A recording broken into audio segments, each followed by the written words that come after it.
Hi guys, so in this video I'm going to show you very quickly a mobility drill that I want you guys to do prior to the session as well as the end of the session, focusing on your upper body with the routine I'm about to show you now. So first thing here is going to be with your lacrosse ball. The idea behind this is that you're going to place the ball in and around the border of your shoulder blade, and then imagining, when I show you in a second, you're going to bring your hand from your hip above your head as if you're drawing a sword for me. So again, finding the ball and placing it on the upper portion, ideally at the start, on your shoulder blade here. On the border, from this position, you're gonna lift your hips up towards the ceiling to really get that ball into that shoulder blade. And as mentioned before, you're gonna draw that sword. So from the top of your head, you're gonna bring it down towards your waist, keeping your hands nice and straight.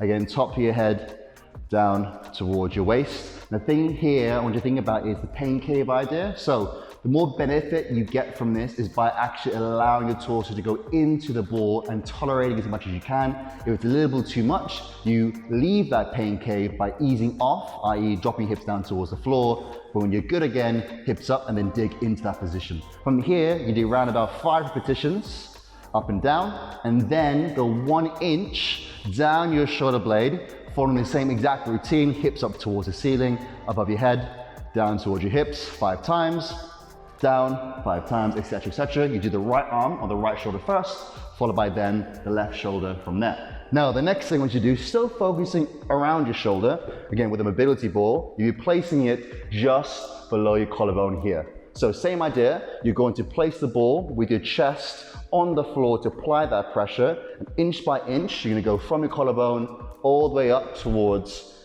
your shoulder. So what that looks like here, you're on the ground, placing the ball on the border of your collarbone or just below. Bring your hand behind your body to expose that a little bit more and bring your shoulder back as well. With the opposite hand here, you're gonna push up into the ball, and from there, find a little tight spot. You're gonna stay there for around about 5 seconds and oscillate 5 times one way, and then 5 times the other. And then once you're in that spot there, you just move yourself closer towards your shoulder. Again, very, very small, 1 inch. Exactly the thing here, 5 times one way, 5 times the other. So that was your soft tissue work. What we're gonna do now is even more of bit more of a stretch, but a little bit of coordination. So stretching now your lats, which are big fan-like muscles from the top of your arm, around about the areas of your back on the outside. You're gonna place your hands in this position here, but bring your elbows as close together as you can, whilst keep your hands out as far as you can. Now, if you come to the side here, you'll see the prompting I want you to think about is that you're going to round from your upper back, and then from here, you're going to think about dropping your rib cage through your chest, whilst keeping that rounding there on your lats. Every time you take a deep breath in, and then out, I want you to try and get deeper and deeper into the stretch whilst still keeping that rounding in your upper back. And once you've done this for about 5 or 6 breaths, you're gonna add a bit more rotation from your hands and rotating forward with one hand and alternate to the other, just to explore any additional bits of tightness you might have in your lats. You're gonna spend a total of doing this particular routine with the rotations for about 30 seconds, I'd say. And then, once you've done that routine, we're now going to think about more the coordination of your shoulder blades. So, moving across to the wall here, you're going to grab yourself a green foam roller, and demonstrating it to the side here, you're going to think about placing your wrists right in line with the foam roller up against the wall. And the 3 R's that I want you to think about are going to be rounding from the upper back, reaching towards the wall, and think about rotating your shoulder blades up towards the ceiling and going back down in that start position. So just to reiterate, the 3 R's here: rounding, reaching, rotating. And you're thinking about spreading your shoulder blades as they travel up towards the ceiling and encouraging that movement that naturally should happen from your shoulder blade. And finally, the last bit of mobility I want you to do in terms of the coordination of things is gonna be with this kettlebell. So the prompts we've already spoken about prior, where your shoulders are down, your shoulders are back, you wanna replicate that position here, but this time with the kettlebell. So when my shoulders are down, my shoulders are back, I'm thinking about internally and externally rotating from my hand. So again, I don't want to lift my shoulder off the floor. I'm going to emphasize that position by locking it down, shoulders back, and rotating in and out 5 to 6 times. Again, making sure it's nice and controlled the whole entire time. And what's being challenged here is because of the fact that I'm holding on a kettlebell, if I'm not coordinating this properly, this kettlebell will either flop to the left, flop to the right. So this is challenging all those small shoulder stabilizing muscles in my shoulder, just to make sure we are warmed up and primed for any kind of pushing or pulling motions we might be doing that day.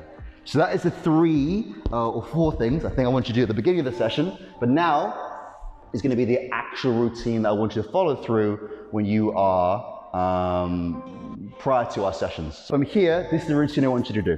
From the very top, on all fours, or it's going to be do from here, keeping your elbows nice and locked. So you're dropping your shoulders, you're dropping your rib cage through your arms, and then pumping your rib cage up towards the ceiling. Again, thinking about and encouraging those shoulder blades going in towards the middle of your spine and then around your rib cage. You'll do around about 5 of these here. And then you follow through with your shrugs going up and down. And once you've done these, we're going to do things like a cat stretch position where you're dropping your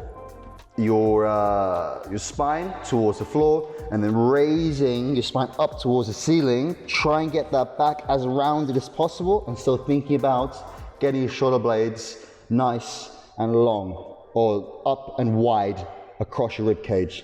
Next bit here, placing your left hand forward, right leg forward, left leg back, right hand you're reaching underneath your body, and the prompts here was imagine you bring your arm underneath and around, so underneath and reach, and you bring up back behind your body, opening up your chest. You'll do 6 of these on one side, do the exact same thing on the other side. So again, just to clarify, right leg back, left leg forward, left arm underneath, and reaching, and exact same prompts from there. And the last few now, you're going to lay flat on your back. You're going to form a W, a T, and a Y position. So shoulders down, shoulders back, into your T position, keeping yourself nice and neutral. So I don't want to see your chest leaving off the floor, your hips. If I make a very small movement, you think about bringing your thumbs up towards the ceiling and squeezing your back, and then back down that position, squeeze, and back, making sure your hands are in line with your shoulders, not in front, nor underneath. That's your T.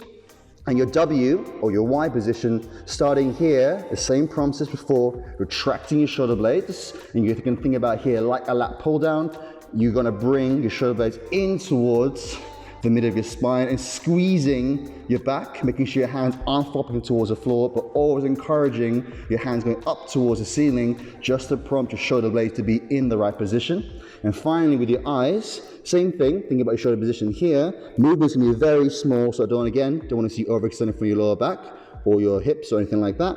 Very small, from the shoulder, up and down, doing about 5 repetitions here. And that's the routine that I want you to do for your upper body.